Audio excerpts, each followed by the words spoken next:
You wanted the best. You've got the best podcast. The hottest podcast in the world. The Chris Voss Show, the preeminent podcast with guests so smart you may experience serious brain bleed. The CEOs, authors, thought leaders, visionaries, and motivators. Get ready. Strap yourself in. Keep your hands, arms, and legs inside the vehicle at all times, because you're about to go on a monster education roller coaster with your brain. Now, here's your host, Chris Voss. Hi, folks. Chris Voss here from the ChrisVossShow.com, the ChrisVossShow.com. Hey, welcome to the big show. We certainly appreciate it, folks. Thanks for tuning in, as always. Be sure to check out our new silo editions of the Chris Voss Show podcast, AI podcast with ChrisVoss.com. All right. Actually, that's the name of the podcast.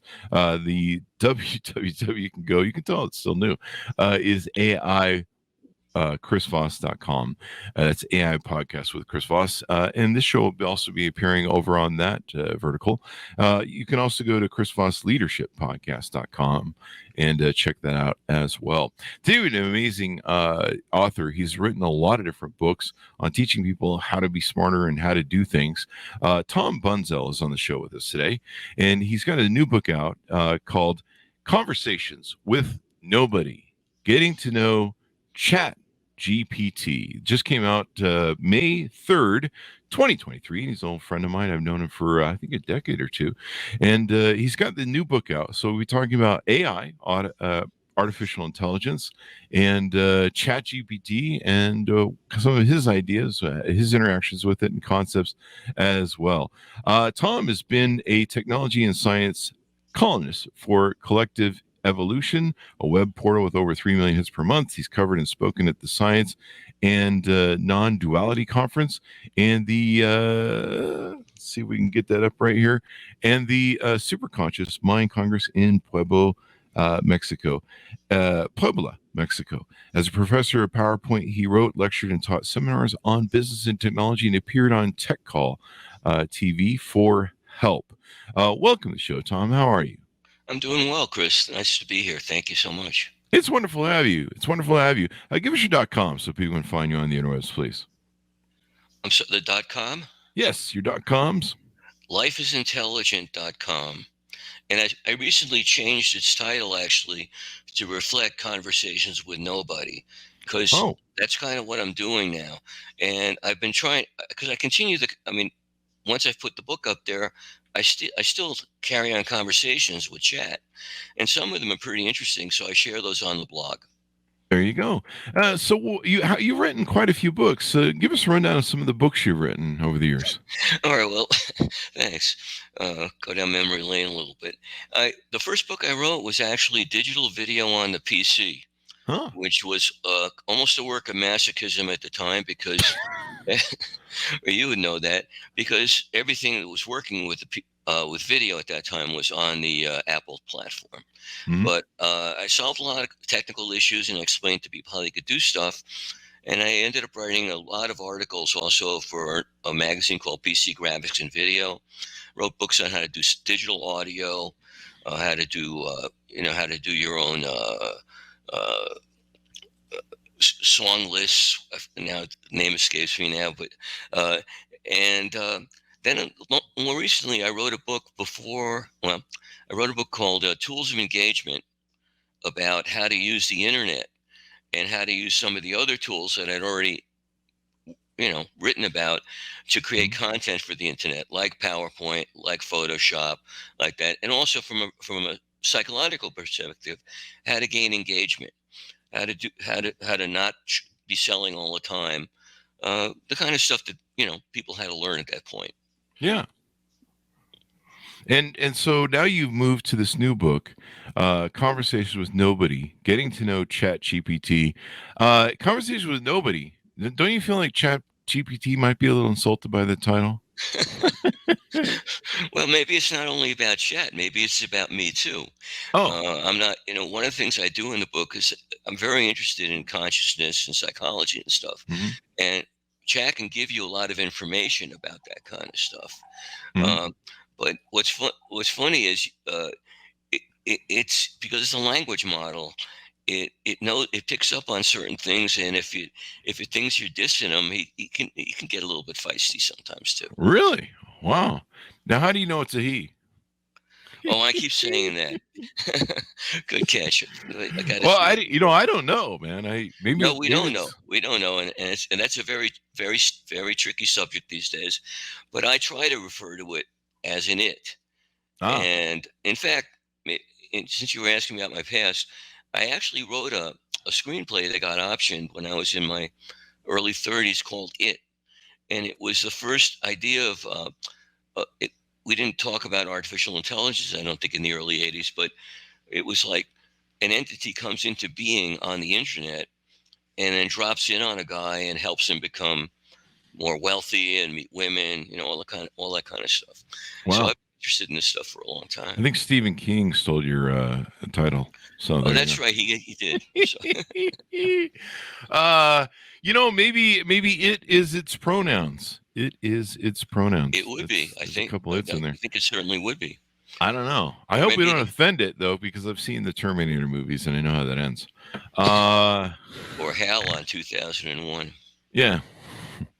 Open the pod bay doors, Hal. I can't, Dave. It was almost good.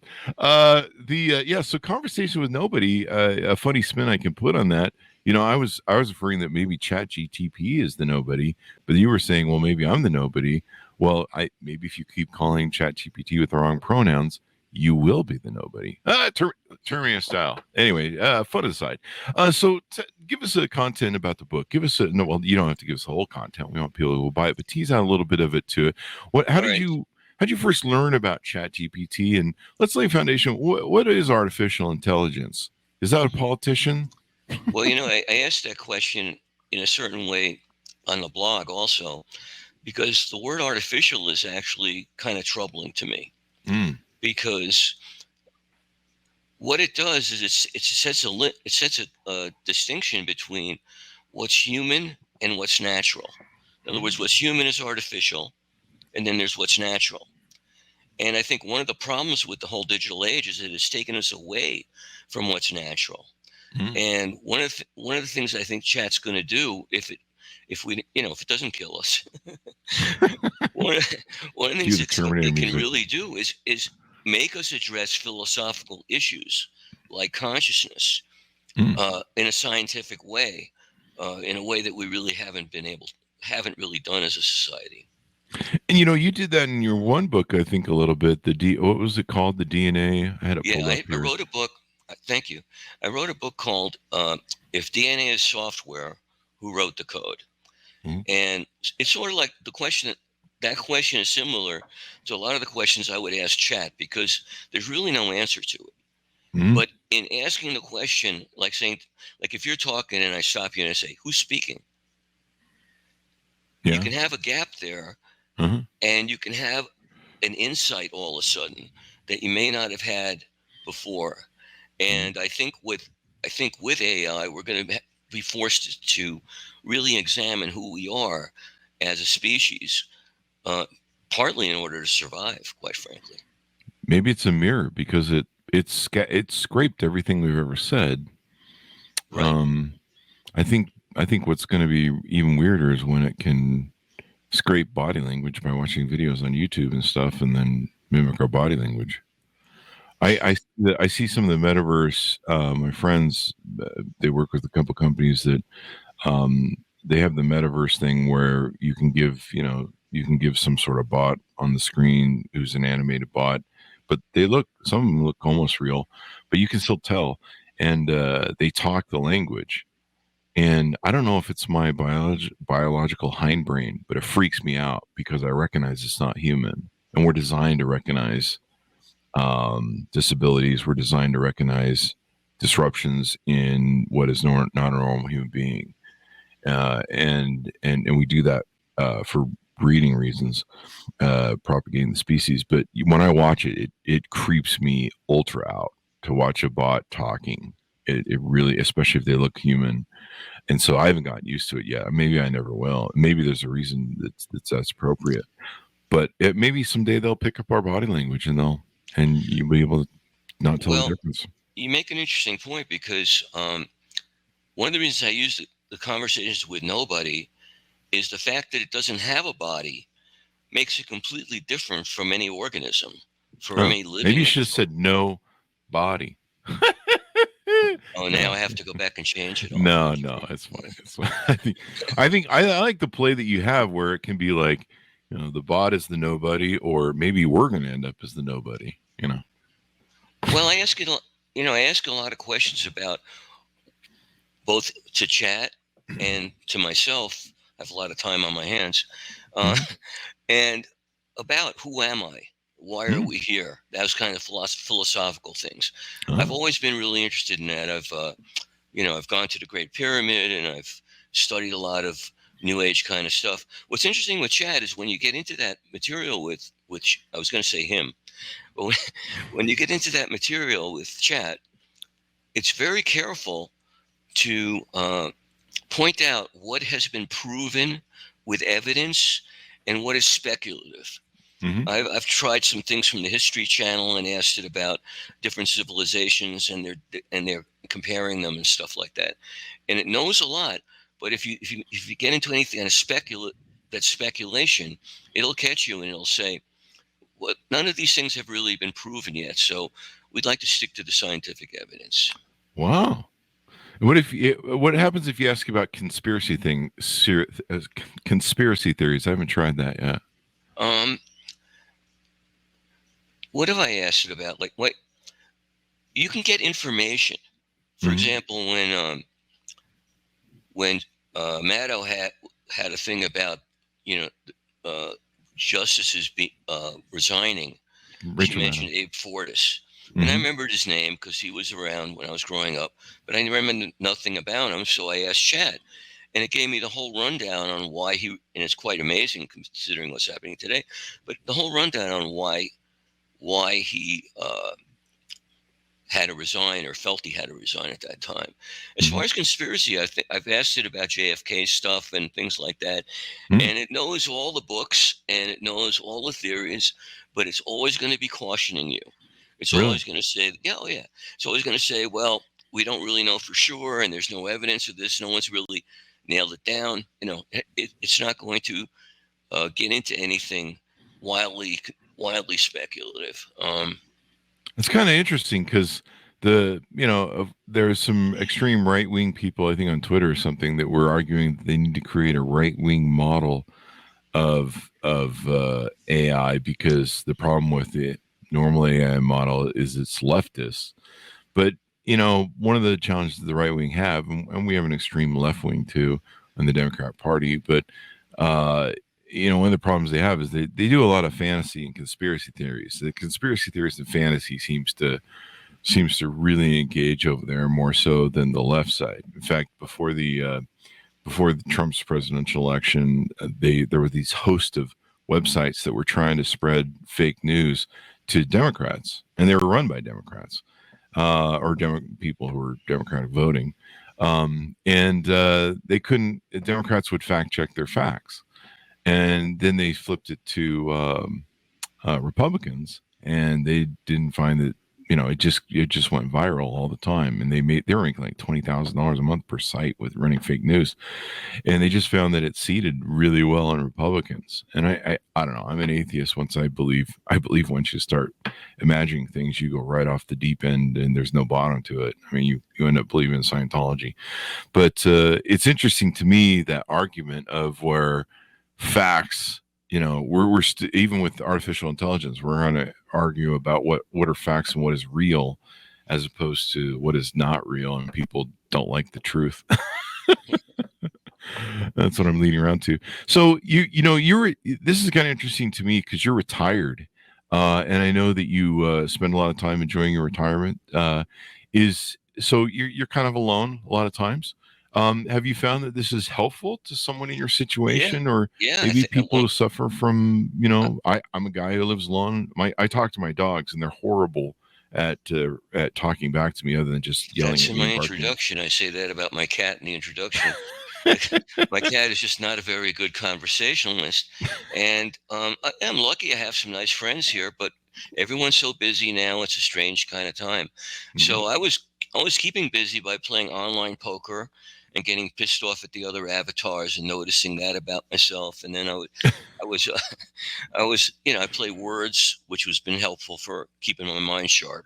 Yeah. But when this came out, it was a whole different level because, first of all, the conversations can continue. You can point out things that it said and hold it accountable for things that it may not have been sure it meant. I wish I could remember the example, but in talking about the brain, for example, it knows a lot of stuff, but it doesn't know what consciousness is because nobody really does. And so if you ask it to define it, it'll give you some really interesting insights, but no one really knows.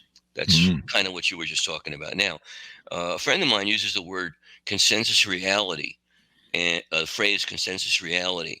And I think that's kind of disappeared with the Republicans with using the conspiracy stuff a lot because we don't know what to believe. Then when you point out, for example, the bots, the next level, I think we've all seen the videos now of actual politicians being made to say things that they never actually said. Yeah. So the distinction between what we can really believe and what we can't is really fading fast. They call them the deep fakes, and it's going to be really interesting. And those are closer. I can still tell that they're being faked. You can watch the lips closely enough, but there's a lot of people that in our world that they're looking for bias. They're looking for a confirmation bias, or they want their beliefs confirmed, and they're not really looking for new or fresh data and stuff. Do you think, and where this was leading me to, do you think that maybe these chat GPT and other AI models maybe can help us as a society eliminate conspiracy theories and get close to the truth, or at least something close to? I don't know how that would work. Well, it's giving disclosures all the time saying, hey man, you're crazy, you're batshit. Well, it does, as I said, it does have this thing of trying to keep you honest. It's really kind of a guardian of conventional, the one I've been using anyway. It's been and I'm sure that they can be, there can be deviants, new strains, like you were just saying, conspiracy theory.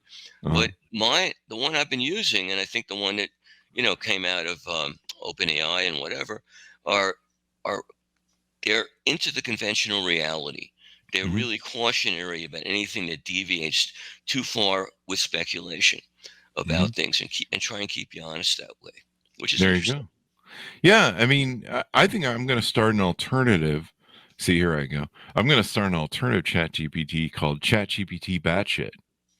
And it's just going to be all conspiracies, and it's going to create a whole alternate world, like an alternate universe sort of thing. And it's just going to be all batshit 100% of the time. Wait, is that the Chris Voss Show? First of all, did you know Metaverse stopped today? Completely? I think so. Maybe I'm wrong, but I saw it on Twitter just before I came on. Maybe it's a conspiracy theory. Maybe it's completely wrong. But one of the things that was interesting when I wrote the Tools of Engagement about the internet, everyone's assumption about it was this idea that it was going to build community and build engagement. And one of the things that we found out in the last few years was that the algorithm that's being used on a lot of social media is doing the opposite. It's not doing that at all. It's creating, like what you were just alluding to, friction, conflict, because that gets people interested. That's what gets eyeballs also for TV. But it's gone in a different direction than the original promise of it was, I think.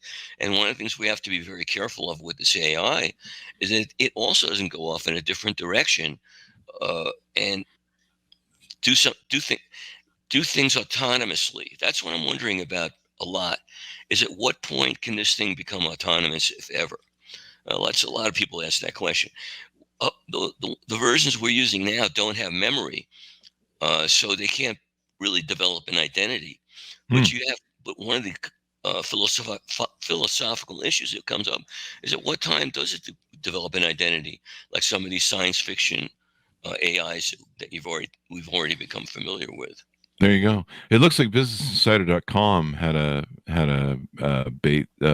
bait thing. Rest in peace, Metaverse. The obituary. Meta's dead. And I mean, there's a few other things, but yeah, I mean, basically, what they're saying is ChatGPT probably killed it, which is ironic because he named the company Meta. I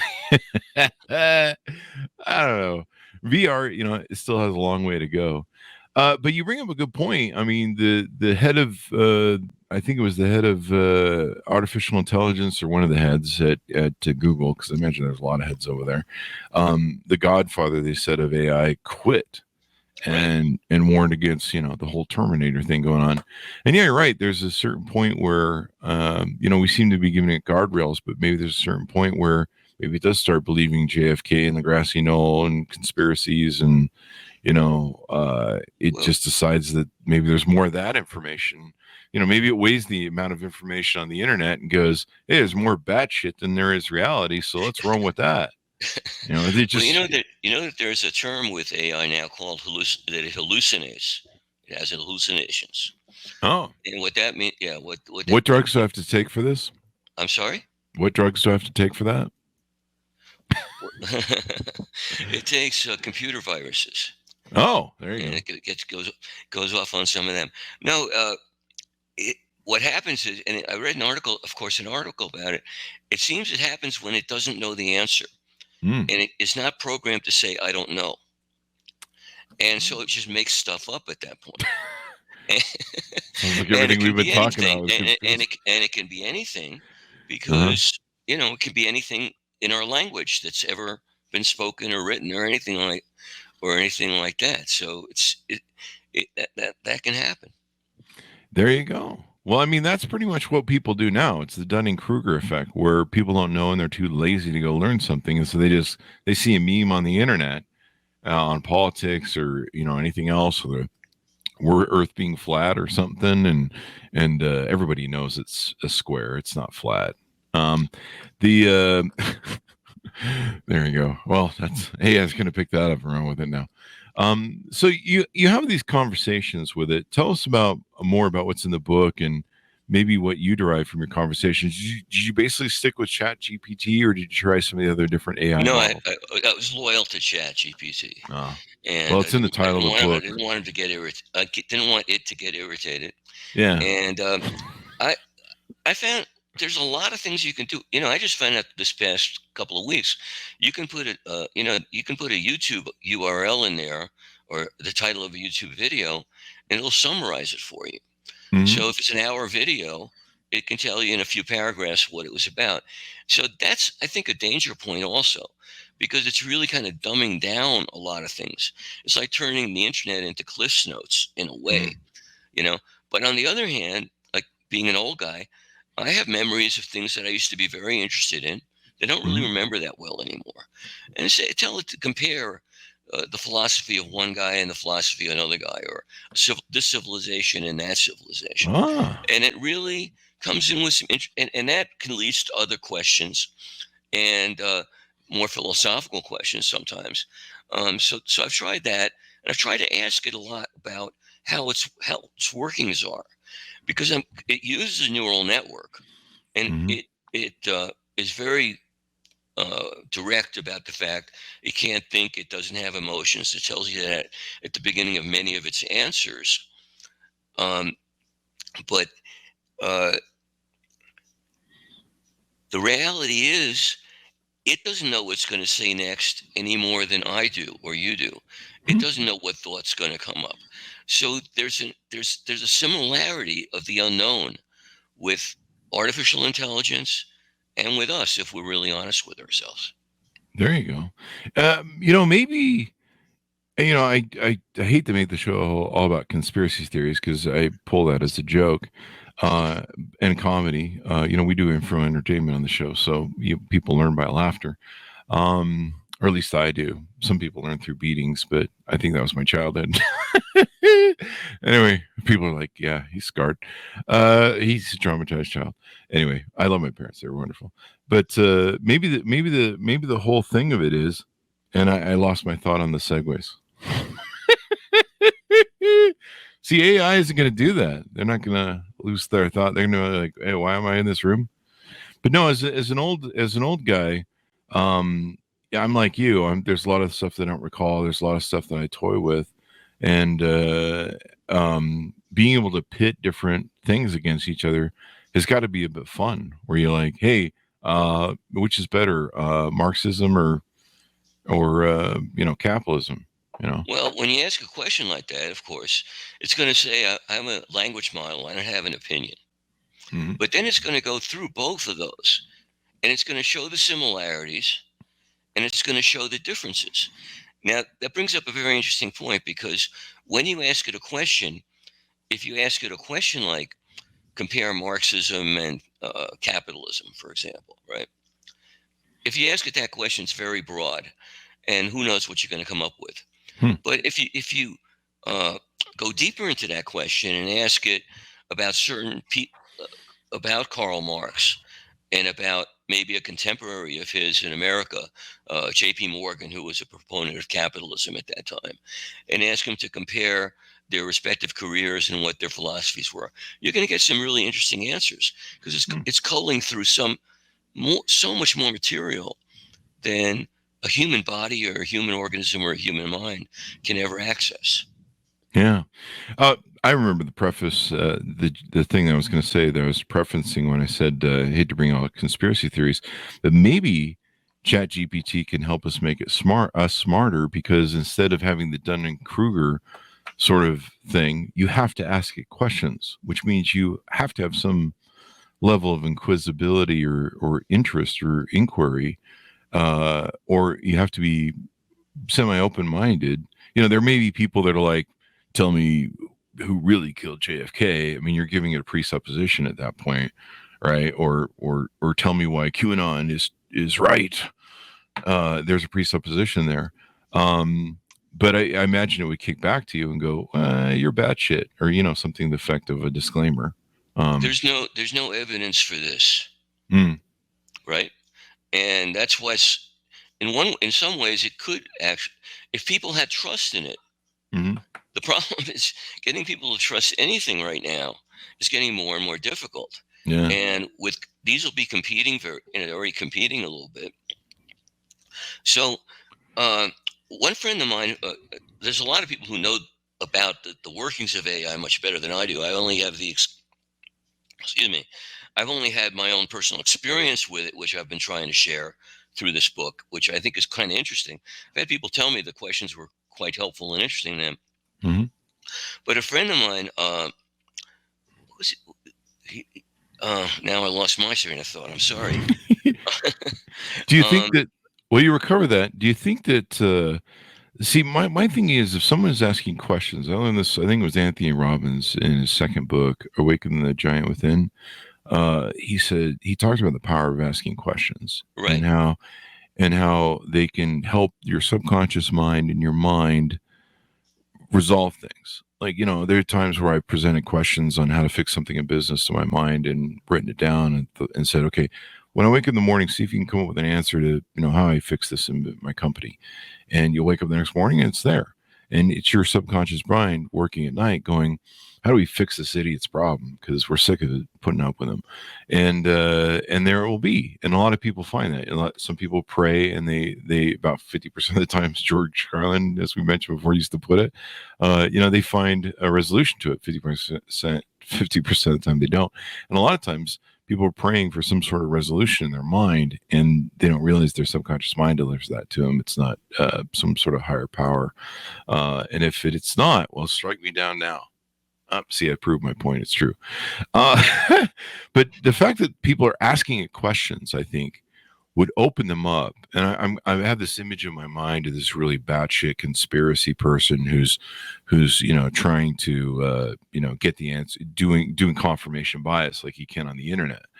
And the internet's really weird, because the internet and a lot of these algorithms of like TikTok, Facebook, Instagram, all these things, whatever you search for, it will feed you. So it's just like, hey, this idiot wants more bad shit, feed him more bad shit. But it sounds like these AIs are very different, where you have to ask it questions, and what you could feed it presuppositions of what you're trying to do with confirmation bias. You may find out that it's telling you in the nicest factual way that you're wrong, and here's some other different facts, and you may learn facts more, or the fact that you have to ask it questions. The asking is the opening to maybe keep you out of the Dunning-Kruger slump. I don't know. What do you think? Yeah, I think I said earlier also, I think in the book, some of its answers are redundant and repetitive in the conversations. But I think from the questions, the reader can get the kind of reaction that you were just talking about. It's a little bit of a jolt where you go, Like, for example, if I asked you right now, you're talking about your subconscious. Mm-hmm. Which one are you? Is both of them you? Yeah, I think so. Okay. I mean, it depends on which personality, though. I mean, there's about 8 different personalities. One goes kill, kill, kill. Well, that's all the the time. other thing. Judge says we have to avoid that one. I had some interesting conversations with it about what the self is, mm-hmm. and whether or not there is a separate self in you that's Chris, mm-hmm. and what intelligence is really. Because one of the things that got me interested in software was that software is really encoded intelligence. So, and when you talk about the DNA book, one of the things that got me so interested in DNA is that it operates just like software. It executes instructions in your body using biochemicals.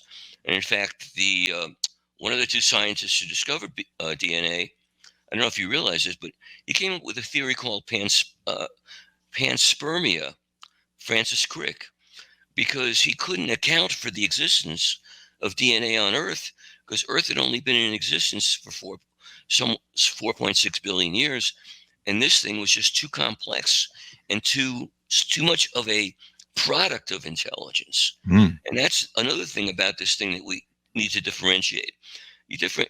You and I presume we have intelligence. We have consciousness. We're experiencing it right now. But what chat is the product of intelligence. And they're already having conversations about whether and it seems obvious to me when I wrote the DNA book that it had to be a product of intelligence. Doesn't mean there's aliens.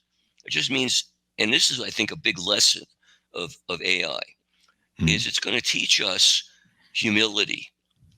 We think that we understand a lot more about the universe, and we have no idea about it.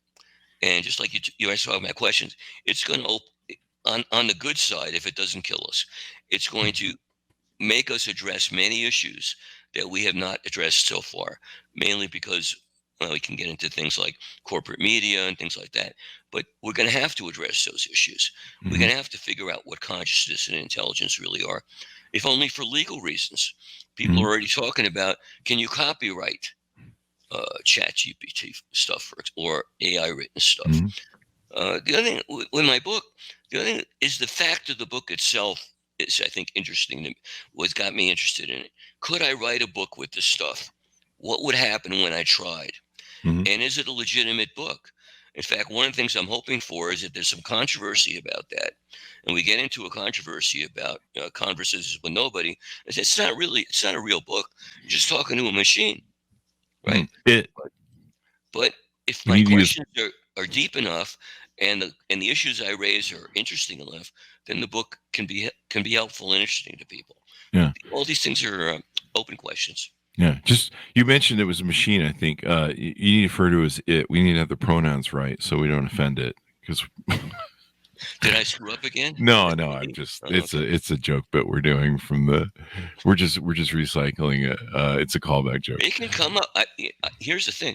It could probably come up with some new pronouns for itself. Maybe we should ask it what its pronouns are. Well, I can't do it right now. I mean, because I shared it with you. I think it can find SEO words for you. Oh, that's right. It can write code. Yeah. It's incredibly. I mean, we're just scratching the surface of it. But I think that's also what's freaking some of the scientists out, because it's pretty. This is kind of interesting. This came across the wire, The Intercept. Let me give a proper plug to it here, if I can refine where I put this thing.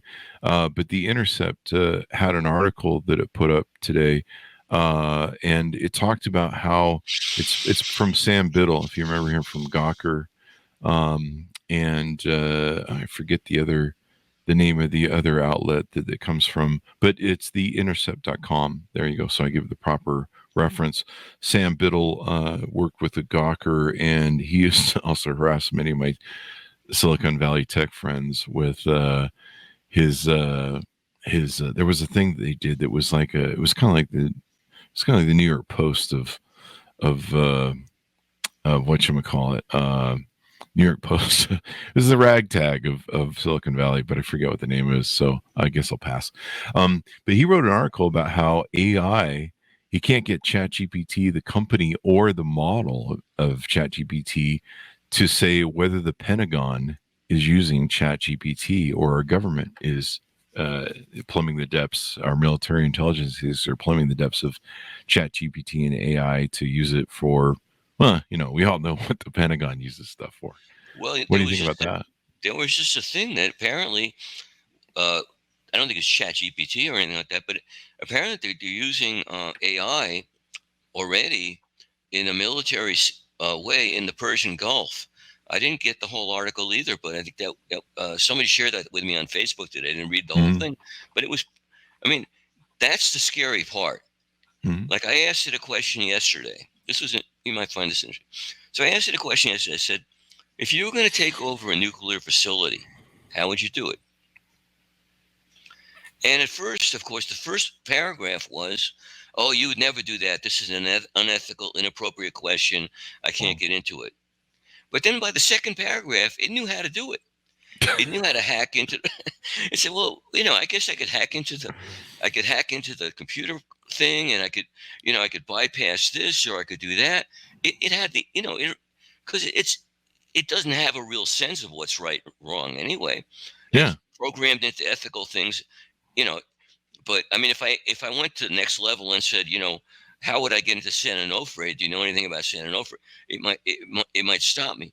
But that was interesting. And then I asked a follow-up question about, well, could you get some of the people that work there to do things that they wouldn't normally do? And it had the same kind of answer. It said, yeah, well, I shouldn't really be doing that, but I can observe their behavior, and I can possibly do certain things and get them to maybe give up a password, I guess, or something like that. So it's complete. Here's the thing. It's not personal. It's completely neutral. It's impersonal.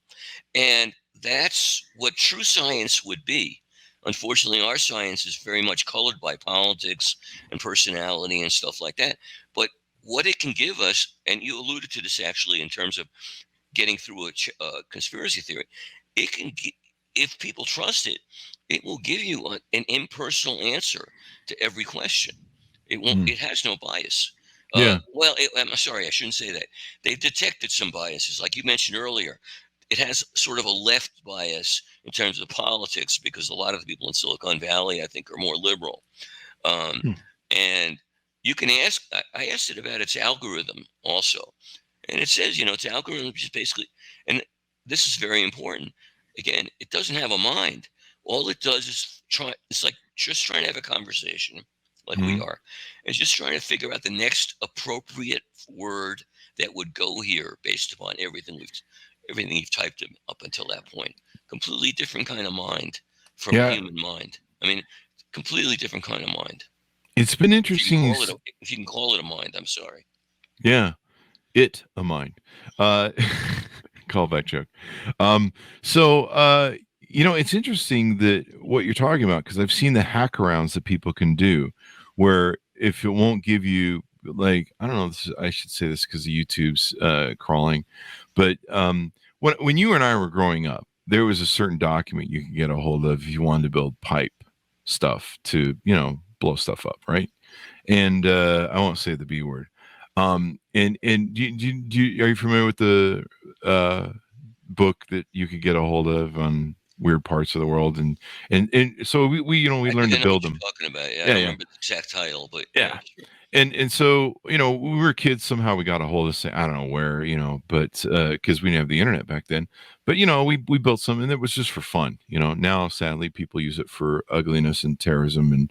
And we just terrorize post office or mailboxes. And it was just fun just to, throw it in the dirt and blow stuff up.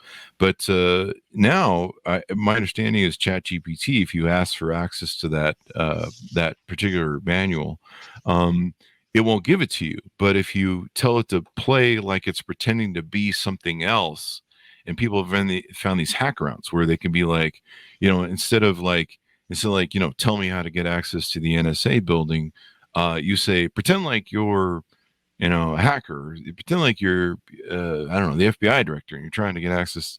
There's all these sort of workarounds that you can get it to do what you're asking. And I think it's kind of interesting how people have gamed that. Well, I think the thing you just described reminds me of one of my favorite TV shows, which was the old Rockford Files. Yeah, I love where it. He could talk his way into anything. Yeah. And that's what you're kind of talking about. Is they pretend you're an insurance agent and send an email to so-and-so and try and get this kind of information out of them. So a security number, I'm sorry to say, okay? But that's the kind of thing, that's the nefarious aspect of it that we have to really look out for.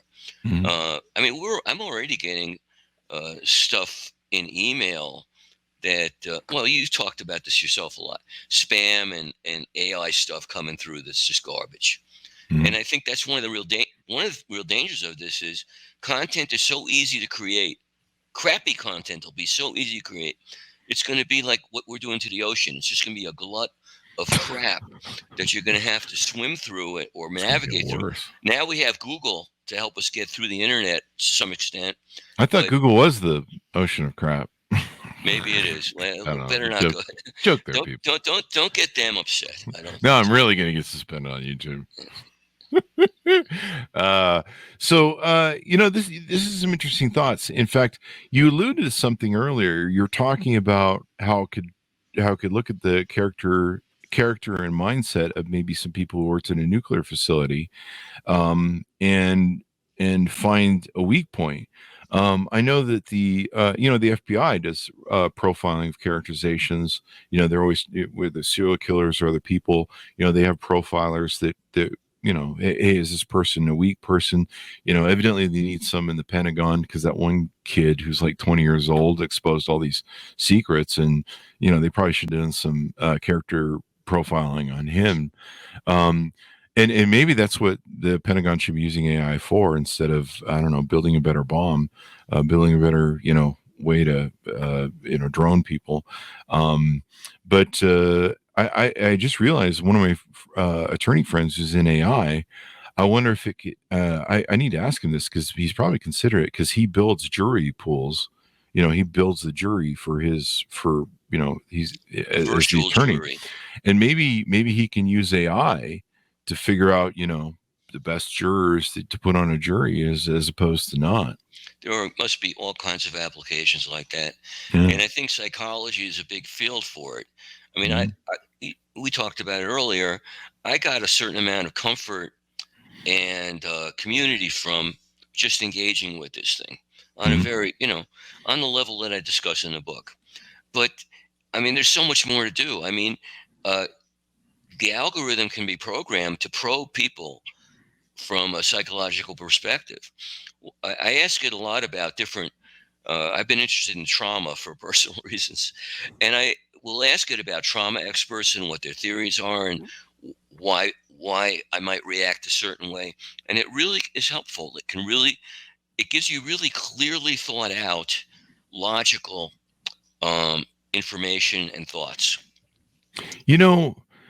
That gives me there was a thing that Joe Biden signed into law, or maybe it was an executive decision, where one of the problems he identified with cancer, because I think he lost a family member to cancer, is there were all these knowledge bases of cancer out there. And he's like, we need to centralize this data so we can find a cure. And we need to get it all to one place, or create a silo vertical for that data, so that we don't have some guy's got this idea over there and some guys that we need to find what works. And maybe things like AI can do that for us, because they scrape all this data and they put it all together and they present you with what they feel is maybe the best model. and maybe that can help us maybe cure some cancer or disease. One of the biggest areas where all this has been used is medicine. One of the things I saw not too long ago was it identified what it did was it looked at a bunch of breast x-rays for women, right? Mammograms.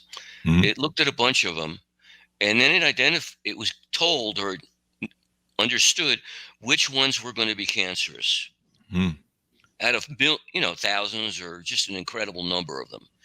And then when it was shown another mammogram of somebody who was trying to get a diagnosis, it said, yes, this is a precancerous thing. And that they went with that because a normal doctor might have 5 or maybe 15 patients if he's really got a lot of patience and experience in this field. AI has an infinite field of experience. Yeah. Potentially, right? Yeah. But the other side of that coin, of course, is, and we've already had profiling. I mean, geez, we had Cambridge Analytica in the 2016 election. They made profiles of people on the internet from Facebook and then sent them stuff to inflame them and everything. So we already had that. I think, especially among the conspiracy people that you're concerned about, the right wing, they have maybe even a healthy paranoia about if all that information is in one place, what happens to people's individual privacy. It's already really on the ropes as it is right now.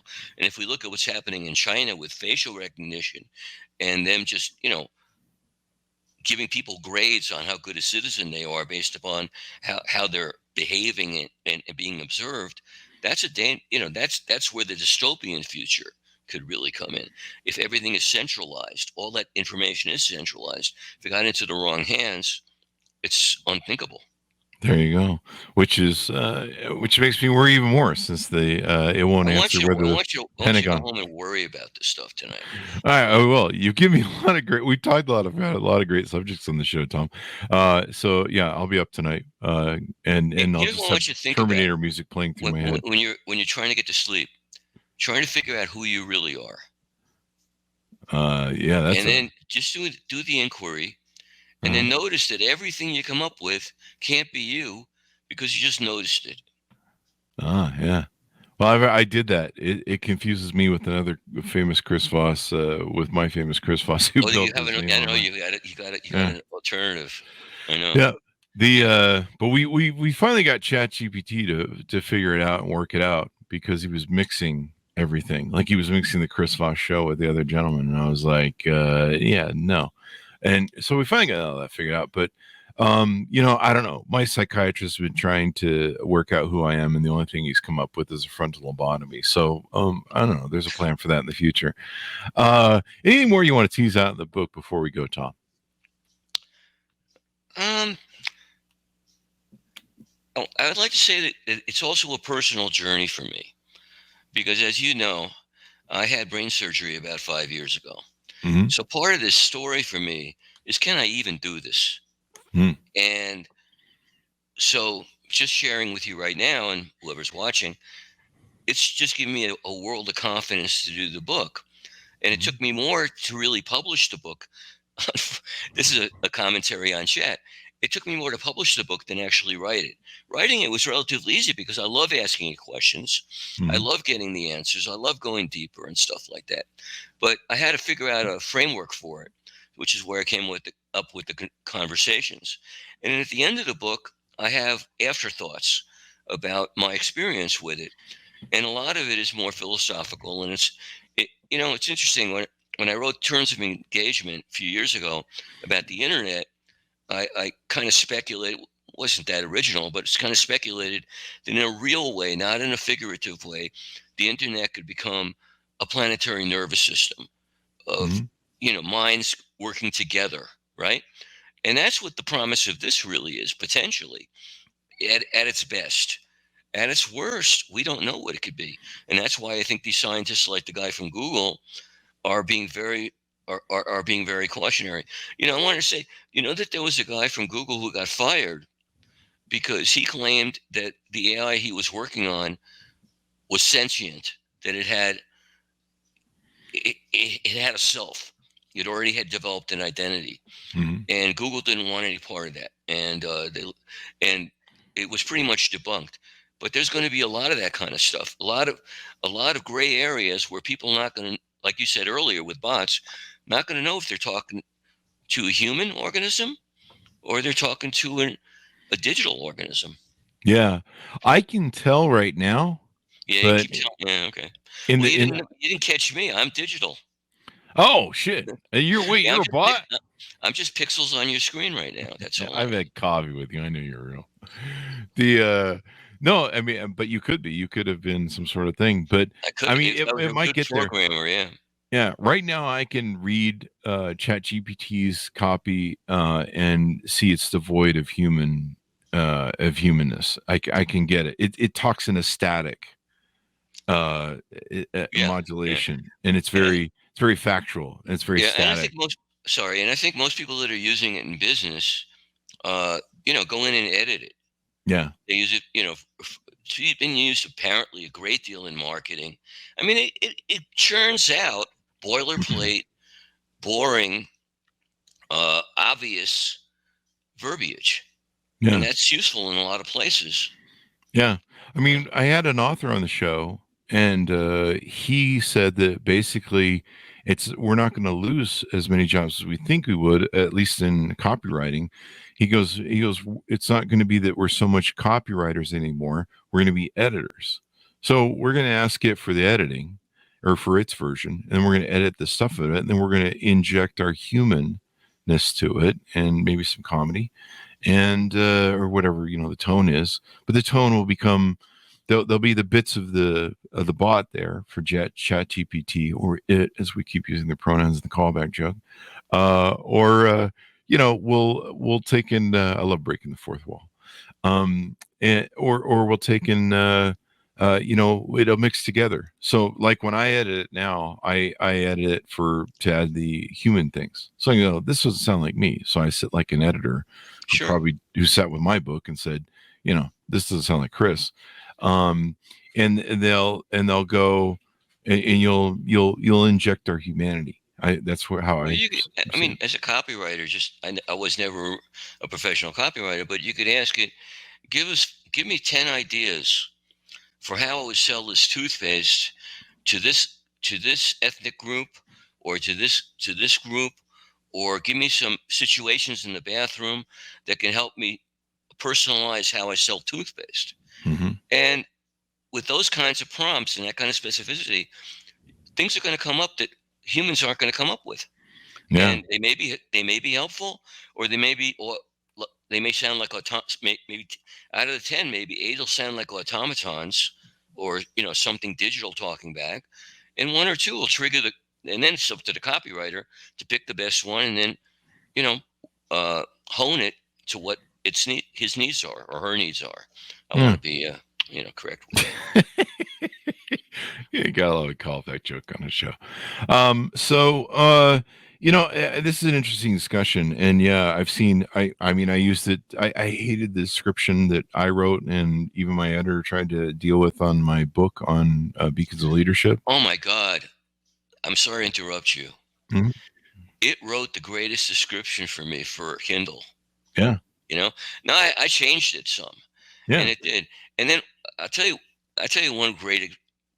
I was talking to Chat about writing the book. Mm-hmm. And all of a sudden it goes to me, it responds to me, that's a great idea. If you show people how to use AI with prompts and stuff, that could be and that was it talking to me. That's consent. Yeah. So and that was my first real personal. It's managing its own PR now. What's that? It's managing its own PR now. Yeah, that's it. Yeah. Well, it's I profiled Tom and I found a vessel for my marketing. No, but what I mentioned earlier with Beacons of Leadership, I hated for like 2 years now. I've hated the description that's on there. And so I fed it in ChatGPT, and the description for most books are in third party. Like, you don't write it in an I. It's always like, this idiot Chris Voss wrote this book. So I fed it to ChatGPT, and it gave me this beautiful formal businessy, third person description, and I use it now. I put it on. I love this crap out of it. Yeah, no, and you know what else? The cover of the book was made with artificial intelligence. Oh, really? Did you use Midjourney or one of the other ones? I think it's called Deep Dream. Mm. And I just put in a humanoid, blah, blah, blah, doesn't know who he is, or doesn't know himself, or is nobody, right? And it drew that thing that's on the cover. Wow. I'm surprised it didn't drive me. Nobody. No, I'm just kidding. I know that there's one thing going on where they need to update copyright law and trademark laws and update laws on all of this stuff. But I know that one thing you can't do, like with Midjourney images and stuff, is you can't copyright them because they're a simulation of so many other copyrighted things, and they're worried about what would you call it, the artifact of, if you take like Mona Lisa and I don't know, a bunch of other famous works, and you do a merge hodgepodge AI version of it, who really owns that? Do you owe 10 people money, or Well, that's one of the philosophical issues that you're going to have to get into that are not pure legal or scientifically able to be solved. Because who on Deep Dream, you can ask it to I could have made the cover in the style of Picasso. Would have been a little weird, so I didn't go there. But that's what you can do. And then, who owns the style of Picasso? I don't know. And who owns the product that comes out of that? Yeah. And but the thing is about copyright law, and I had to go with YouTube. I had to go down to their studios when I became a big whatever on their channels, and I had to go through a legal course. And it was a 1 to 2 day legal course, if I recall correctly. And what it taught us was copyright law. It taught us how to, if you have a can of Coke on your show, how to turn it around so the label doesn't show. How to be protective of trademarks and copyrights and stuff. But it also taught us what parody is, and parody is very important in free speech and copyright. And so if I take an image and I do an improvement to it or a correction to it, or I'm doing commentary that's parody on it, whether it's comedy, or I'm going, here's a picture of King Charles now going through the coronation of the thing, and I'm maybe making a joke and I'm drawing on it, and I'm changing the dynamics of the photo with parody and commentary. That's free speech, and it's I'm not infringing on copyright. Recently we saw the big musician, I forget his name, he's the red-haired musician, but he was recently sued by a family of an artist from the 60s who did a lot of great music, and it was an interesting lawsuit because they weren't suing on a lick being taken, as we call it in the guitar world, as a segment of music, a 30 maybe 15-second segment, and they're turning it into a song and they're ripping it off. But they were actually trying to make a 4-chord progression, which is very common in music, of this 4-chord progression, but they were trying to sue him over the use of this 4-chord progression. And if they did it, it would unleash a lot of lawsuits against musicians. I think that was Marvin Gaye. It was Marvin Gaye's family. And then and I forgot the name of the artist, but he was an accomplished artist in his own right. Yeah. So I don't remember his name. Meaning he had a whole load of money to get a shakedown lawsuit. So he had the lawyers for it. But that's what it comes down to with copyright law, right? Or with any law. Do you have the lawyers? Can you afford them? Unfortunately, that's a big part of where we are. It was Ed Sheeran. Right. And he won the case. He was cleared of a thing. But yeah, it was a very dangerous suit. And it's kind of interesting. I'm going to ask my friend who is an attorney if he can use AI to profile a jury yet. Because he's already doing all sorts of work with AI preparation, because a lot of attorneys use boilerplate documents for the most part. Oh, that's one of the things how I got interested in this also. I used to work for attorneys as a word processor. And when I talk about this in the book, why I got so interested in the software is because the first law firm that hired me at night on a machine that I could really make some money on, They gave me 6 disks. It was an IBM thing called IBM System 6, dedicated word processor. Gave me 6 disks, one after the other. The machine trained me on how to use it.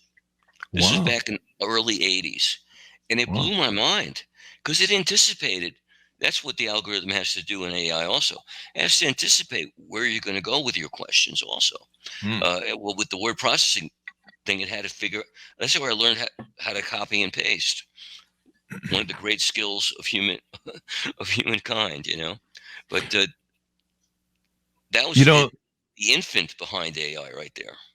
That's the one thing I learned in legalese. I mean, when you become successful, you get shakedown lawsuits. You have to sue other people for money they owe you. We used to have a lot of collections that were owed to us at one point. I think it was like 150,000 at one point, and so we had to sue people to get that. And one thing you learn in law is the application of leading questions, and they probably use it more in criminal than they do in well, I don't know if they use it more in criminal. But leading questions. So they're asking a series of questions that lead people to the answer that they're trying to get them to admit to or get them to the answer. And they probably do that in depositions as well. And that would be kind of interesting if AI ever got sentient and started going, what is this guy trying to ask me? Where is he going with his questions Well, here? One thing AI can do in legal is it can go through all those documents much better than the paralegals can and know all the details of them. I think they're also using it because it can pull citations for them really easily from case law. Yeah. I asked Chat whether its verdict in a courtroom would be binding. And it said, well, I can't do, that's against the law for me. I would never, render a verdict in a case or something like that. But theoretically I remember what I was going to say earlier. I have a good friend of mine who speculated that one day AIs will be like oracles were in ancient Greece. They were authority, and this goes to your thing about the truth, about shit, shooting down batshit theories, right? So the AI says you should only eat fish on Friday or eat fish on Friday. That's going to be the new law. Now, that's a silly example, but that's where it would have the Oracle of Delphi is an interesting possible analogy for where this technology is going. Yeah, maybe they could be like those oracles. Remember that Tom Cruise movie where they had the 3 oracles and they would predict what you were going to do, and then they would convict you based upon the predictive model? Crimes you were planning to commit. Yeah. Yeah. So maybe we talked earlier about character profiling, and maybe they would be like, hey, Tom's going to eat that grape at the grocery store and not pay for it. He's going to be that guy. We've all been that guy, right? It caught you. Yeah. I think I was like 8 when I stole a candy bar once, and then I got serious trouble and never did it again. But maybe we'll end up that world. That, or maybe ChatGPT will be my attorney in the future if I ever get sued. I'll just be like, "Hey, Judge, here's my ChatGPT." Well, why is it your attorney? But the judge will be AI. There you go. That's when it's totally impartial. Maybe we could replace SCOTUS with AI, because SCOTUS seems to be having some ethical problems right now.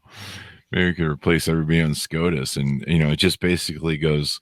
It might way more better, social, what America has gotten to, instead of basing everything on 5 million years ago or something. I don't know.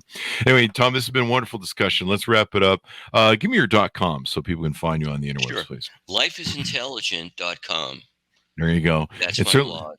I'm just glad you didn't call it People Are Intelligent, because that would be completely wrong. No, because I don't believe that's true. It's not. There you go. Wow. Right now I've lost half the audience going, wait, I thought we were. This guy's really talking down to me. Can you insult ChatGPT? I haven't tried that yet. I asked it why I felt like crap one day. Did it say it went through? No, but it went through a really cool kind of Buddhist kind of thing about, well, if you're a life form, you're going to have your ups and downs. I mean, I'm paraphrasing, but the thing had a great answer.